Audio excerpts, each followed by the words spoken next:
Hello students.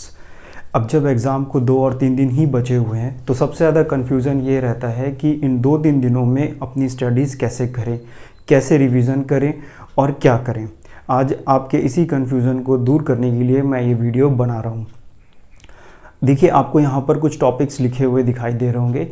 ये वो topics हैं जिनको हम 2 साल 3 साल पढ़ाई करते वक्त या तो इग्नोर कर देते हैं या फिर बहुत अच्छे से नहीं पढ़ते। ये बहुत छोटे टॉपिक्स हैं, बहुत छोटे छोटे टॉपिक्स हैं। इनको रिवीजन करने में भी बहुत ज़्यादा समय नहीं लगता। अगर आप मॉडर्न फिजिक्स को छोड़ दीजिए तो ये बाकी सारे टॉपिक्स जो हैं वो एक दिन में रिवाइज़ किए जा सकते हैं। और आपको ये जानकर हैरानी होगी कि लगभग 2020 में 16 क्वेश्चंस जो हैं इन टॉपिक से पूछे गए हैं। मॉडर्न फिजिक्स भी अगर आप इंक्लूड कर दीजिए तो टोटल लगभग 20 क्वेश्चंस जो हैं इन टॉपिक से पूछे गए हैं। और इन टॉपिक्स को करने में आपको समय भी ज़्यादा नहीं लगेगा। पेपर में जब इनके क्वेश्चंस आते हैं, अगर हम कह रहे हैं कि इसमें 16 क्वेश्चंस आए हुए हैं तो इन 16 क्वेश्चंस को करने पर आपको 16 मिनट भी नहीं लगते, बल्कि उससे कम में भी ये क्वेश्चंस हो जाते हैं। काफ़ी क्वेश्चंस तो इसमें ऐसे ही होते हैं कि आपने पढ़ा और टिक कर दिया, उसमें कोई भी समय नहीं लगता है। कुछ प्रॉब्लम होते हैं जिनमें कुछ लाइनें लिखनी होती हैं और वो ईज़िली सॉल्व हो जाती है। ये ऐसे टॉपिक्स हैं जिसमें ज़्यादा ट्विस्ट एंड टर्न्स पॉसिबल नहीं हो सकते। स्ट्रेट फॉरवर्ड क्वेश्चंस पूछे जाते हैं जिनका स्ट्रेट फॉरवर्ड आंसर भी होता है। जबकि जो बाकी के टॉपिक्स हैं जैसे मैकेनिक्स है, मैकेनिक्स में भी रोटेशन है, लॉज ऑफ मोशन है, motion in 1 dimension 2 dimension, 12th में electrostatics, ray optics, current electricity, ये सारे टॉपिक्स काफ़ी वाइड टॉपिक्स हैं और इसमें ट्विस्ट एंड टर्न्स बहुत ज़्यादा पॉसिबल हैं। तो मैं तो आपसे ये कहूँगा कि इन टॉपिक्स को आप रिवाइज़ करिए और इनके क्वेश्चंस को पेपर में आप ढूंढ ढूंढ के करिए। इन क्वेश्चंस को करने पर आपका समय भी बच जाएगा और जो बचा हुआ समय है उसमें जो बाकी के जो ज़्यादा कॉन्सेप्चुअल क्वेश्चंस हैं उनमें आप स्पेंड करिए, तो आपका कॉन्फिडेंस भी आएगा और आपका जो स्कोर है वो एकदम से बूस्ट कर जाएगा। फिज़िक्स में तो एटलीस्ट ऐसा हो ही जाएगा आपका।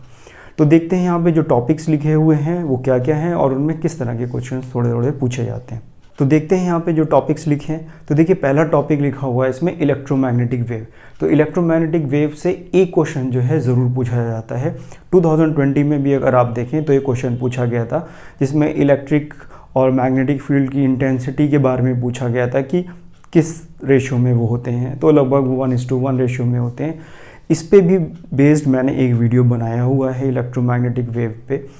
वो वीडियो अगर आप देख लेते हैं तो आपको कोई भी प्रॉब्लम नहीं आएगी, सारे क्वेश्चंस आपके हो जाएंगे। उस वीडियो का लिंक मैं यहाँ पे नीचे दे दूँगा डिस्क्रिप्शन में। नेक्स्ट टॉपिक अगर आप देखें तो नेक्स्ट टॉपिक है हमारा वेव ऑप्टिक्स। वेव ऑप्टिक्स इनमें इंटरफेरेंस, डिफ्रैक्शन और पोलराइजेशन, ये 3 मेजर टॉपिक्स आते हैं। जिसमें इंटरफेरेंस से तो क्वेश्चन ज़रूर पूछा ही जाता है, पोलराइजेशन और डिफ्रैक्शन से भी क्वेश्चंस आ जाते हैं। लेकिन 2020 में अगर आप देखें तो इन तीनों ही टॉपिक से क्वेश्चन एक एक पूछा गया है। एक डिफ्रैक्शन से भी पूछा गया है, पोलराइजेशन से भी पूछा गया है और इंटरफेरेंस से भी पूछा गया है। इसके वीडियो भी मैंने बनाए हुए हैं, जो मेरे अभी नए वीडियो हैं उनके भी लिंक्स मैंने इसमें नीचे दिए हुए हैं, आप देख सकते हैं। जितने भी इसमें PYQ पुराने आए हुए हैं वो भी मैंने इसमें कवर किए हुए हैं। तो देखिए, जो नेक्स्ट टॉपिक है वो है सेमीकंडक्टर। ये एक बहुत इंपॉर्टेंट टॉपिक है। इसके जो सब टॉपिक्स हैं उनसे भी क्वेश्चन ज़रूर पूछे जाते हैं। जैसे लॉजिक गेट्स, लॉजिक गेट से एक क्वेश्चन ज़रूर आता है और आना भी चाहिए। इसमें जो टॉपिक है हमारे or gate, and gate, nor gate, nand gate और इनके रिगार्डिंग ट्रुथ टेबल। दूसरा जो है वो है ट्रांजिस्टर, NPN ट्रांजिस्टर और PNP transistor as an amplifier हमसे पूछा जाता है। ये टॉपिक स्टूडेंट्स को थोड़ा टफ लगता है लेकिन इतना ये टफ है नहीं। इसका भी वीडियो एक मैंने बनाया हुआ है जिसमें सारे क्वेश्चंस मैंने कवर किए हैं, सारी थ्योरी कवर की है। उसका भी लिंक मैं इसमें नीचे डिस्क्रिप्शन में दे दूंगा। लॉजिक गेट्स के भी मेरे वीडियो बने हुए हैं, उसका भी डिस्क्रिप्शन आपको नीचे मिल जाएगा। इसके बाद इसमें और जो चीज़ें पूछी जाती हैं वो PN डायोड है, जीना डायोड है, रेक्टिफायर है, डोपिंग है। बहुत छोटी छोटी चीज़ें हैं जिनको आप आराम से कर सकते हैं। तो अगर आप देखें 2020 में अगर आप एक क्वेश्चन देखें तो उसमें केवल इतना पूछा गया था कि डिप्लेशन लेयर कब बढ़ती है।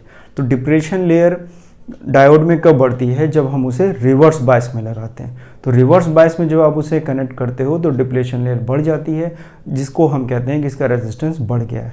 और डिप्लेशन लेयर कम कब होती है? जब हम उसे फॉरवर्ड बायस में लगाते हैं। बस इतना ही क्वेश्चन पूछा गया था और ये आराम से हो भी जाता है। नेक्स्ट टॉपिक है हमारा जो है वो है हीट। हीट में जो है second law of thermodynamics important है, जिसमें हम लोग Carnot engine, heat pump, refrigerator ये पढ़ते हैं। एक ही फार्मूला है इसमें कोफिशिएंट ऑफ परफॉर्मेंस और एफिशिएंसी का। इन फार्मूले पे ही बेस्ड डायरेक्ट क्वेश्चंस पूछे जाते हैं, आप इन क्वेश्चंस को आराम से कर सकते हैं। हीट में ही एक छोटा सा और टॉपिक है मीन फ्री पाथ का। तो 2020 में अगर आप देखें तो मीन फ्री पाथ का डायरेक्ट क्वेश्चन ही उन्होंने पूछ लिया था, फार्मूला ही पूछ लिया था कि क्या होता है। तो मीन फ्री पाथ का देखिए फार्मूला कितना होता है। अब अगर आपको ये पता है तो आप आराम से कर लेते, पाई एन डी स्क्वायर, बस ये फार्मूला है मीन फ्री पाथ का, 1/√2 पाई एन डी स्क्वायर। अब आपको ये फार्मूला पता है तो आप टिक कर दोगे, अगर आपने नहीं पढ़ा है तो आप नहीं कर पाओगे। इसमें और कुछ लॉजिक नहीं यूज़ करना है। एन वॉल्यूम डेंसिटी है और डी जो है यहाँ पर वो डायमीटर है। तो इसमें कोई क्वेश्चन आ सकता है कि किसके प्रोपोर्शनल होता है। एक बार पूछा गया था कि मीन फ्री पाथ जो है वो किसके प्रोपोर्शनल, तो मीन फ्री पाथ जो था that is proportional to 1/r² लिख सकते हैं। आर यहाँ पे रेडियस है, आर था, आर ऑप्शन दिया था, आर क्यूब दिया था, इस तरह से अलग अलग ऑप्शन दिए थे। तो बिल्कुल सिंपल सा क्वेश्चन इसमें पूछा जाता है। सो देखिए जो नेक्स्ट टॉपिक लिखा है वो है करंट इलेक्ट्रिसिटी। तो करंट इलेक्ट्रिसिटी में जो है एक तो हमें रेसिस्टेंस पूछा जाता है, जिसमें आपको बैंड दिया जाता है, कलर बैंड दिया जाता है और उस हर कलर के करस्पॉन्डिंग एक नंबर होता है। अगर हमें वो नंबर पता है तो आप इस क्वेश्चन को ओरली कर सकते हैं। 2020 में भी एक क्वेश्चन इसका पूछा गया इजी सा। दूसरा जो है इसमें ड्रिफ्ट वेलोसिटी, मोबिलिटी पे भी क्वेश्चंस पूछे जाते हैं। 2020 में एक क्वेश्चन पूछा भी गया है जिसमें हमें केवल ये फॉर्मूला लगाना था। अगर आपको ये फॉर्मूला पता है तो आप क्वेश्चन कर लोगे। उसमें उन्होंने वीडी की वैल्यू गिवन है, ड्रिफ्ट वेलोसिटी लिखा हुआ है, इलेक्ट्रिक फील्ड दी हुई है कितनी है, आपको ये म्यू की वैल्यू बतानी है जो कि मोबिलिटी है, और कुछ नहीं करना था। एक लाइन में क्वेश्चन ये हो जाता है। इसके अलावा ड्रिफ्ट वेलोसिटी का एक फॉर्मूला NEAVD, ये आपने पढ़ा होगा। एन जो है वो total number of electrons per unit volume, ये इलेक्ट्रॉन है, ये एरिया ऑफ क्रॉस सेक्शन है, ये ड्रिफ्ट वेलोसिटी है और ये करंट होता है। इस पे क्वेश्चन नहीं पूछा गया था 2020 पे, लेकिन पूछा जा सकता है, ये भी एक इम्पॉर्टेंट है। दूसरा इसमें और क्या पूछा जा सकता है, इसमें पूछते हैं टेम्परेचर का जो डिपेंडेंस है वो रेसिस्टिविटी पे कैसे होता है। तो एक क्वेश्चन इसमें पूछा गया था कि जो रेसिस्टिविटी कंडक्टर के केस में, ये टेम्परेचर है और ये रेसिस्टिविटी है हमारे पास, रेसिस्टिविटी ये रेसिस्टिविटी है। तो अगर ये कंडक्टर है, कंडक्टर कौन से हमारे, कॉपर, सिल्वर, गोल्ड, ये सब हमारे कंडक्टर्स होते हैं। तो टेम्परेचर के साथ रेसिस्टिविटी इंक्रीज हो जाती है। लेकिन अगर ये सेमी कंडक्टर होगा तो उस केस में ये वैल्यू इसकी डिक्रीज कर जाएगी। तो यही क्वेश्चन देखिए 2020 में पूछा गया था। बाकी के जो ग्राफ बने थे वो दूसरी तरह के बने हुए थे। तो टेम्परेचर इंक्रीज करने पर रेसिस्टिविटी इंक्रीज करेगी अगर ये कंडक्टर है। जो नेक्स्ट टॉपिक है हमारा वो है टेलीस्कोप और माइक्रोस्कोप। इससे 2020 में तो खैर कोई क्वेश्चन नहीं पूछा गया था, लेकिन इससे क्वेश्चंस पूछे जा सकते हैं। इसका जो हमारे पास जो मैग्नीफिकेशन का फॉर्मूला होता है, 2 फॉर्मूले माइक्रोस्कोप में और 2 फॉर्मूले टेलीस्कोप में होते हैं, इसी पे डायरेक्ट क्वेश्चंस पूछा जा सकता है। आपको फॉर्मूला याद है, फॉर्मूला लगाइए और आपका आंसर आ जाएगा। टेलीस्कोप का एक क्वेश्चन 2020 में आया हुआ है, लेकिन उसमें लिमिट ऑफ रिजोल्यूशन पूछा गया है। जो वो क्वेश्चन जो है वो डिफ्रैक्शन से रिलेटेड है, ऑप्टिकल इंस्ट्रूमेंट से रिलेटेड नहीं है। तो जो नेक्स्ट टॉपिक है हमारा वो है यूनिट, डायमेंशन एंड एरर। लगभग यूनिट से, डायमेंशन से और एरर से, तीनों से ही लगभग क्वेश्चंस पूछे जाते हैं। जैसे इस बार अगर 2020 की बात करें तो उन्होंने इस बार हमसे स्ट्रेस का डायमेंशन पूछा था। तो स्ट्रेस क्या होता है, स्ट्रेस की जो यूनिट होती है वो प्रेशर के बराबर होती है, या स्ट्रेस को हम लोग कई जगह प्रेशर भी बता देते हैं। तो जो स्ट्रेस होती है वो फोर्स अपॉन एरिया, फोर्स की हमें यूनिट पता होती है, डायमेंशन पता होती है। फोर्स का होता है MLT-2 divided by L²। L जो है वो एरिया है, तो यहाँ पर आप लिखोगे तो ML-1T-2, ये हमारा डायमेंशन फॉर्मूला हो गया स्ट्रेस का। बस इतना ही लिखना था आपको। पिछले साल अगर आप देखें 2019 में, तो वहाँ पर उन्होंने थर्मल कंडक्टिविटी की यूनिट पूछी थी। तो थर्मल कंडक्टिविटी का क्या फॉर्मूला होता है, तो आपको फॉर्मूला पता होना चाहिए, Q/T = KA ΔT/L। ये फॉर्मूला हम लोग पढ़ते हैं। आपको इसकी यूनिट पूछी गई है। तो Q/T क्या होता था, Q/T हो जूल पर सेकेंड, जिसको हम लोग वॉट लिखते थे। ये A एरिया मतलब मीटर स्क्वायर और ये मीटर, तो यहाँ पे केवल ये L बचेगा, तो ये K हो गया। यहाँ पे यूनिट अगर आप लिखोगे इसकी तो केवल मीटर में आ जाएगी। और ये क्या है, K, केल्विन। K जो है टेम्परेचर को हम केल्विन में लिख सकते हैं। तो जो इसकी हमारे पास ये जो K है थर्मल कंडक्टिविटी, इसकी यूनिट आ गई। तो क्या यूनिट आ गई इसकी, वॉट पर मीटर पर केल्विन। तो बस हो गया, सॉल्व हो गया। तो बिल्कुल ईजी सा क्वेश्चन था। एरर भी पूछा जाता है, इस बार इन्होंने स्क्रू गेज उसमें पूछा था। तो स्क्रू गेज में जो लीस्ट काउंट हमें पता है, लीस्ट काउंट की जो वैल्यू होती है वो pitch upon number of divisions होती है। तो इस बार इन्होंने जो है पिच पूछी थी कितनी है, उसका लीस्ट काउंट दिया था 0.01 और नंबर ऑफ डिविजन्स दिए थे, आपको केवल क्रॉस मल्टीप्लाई करना था और कुछ नहीं करना था।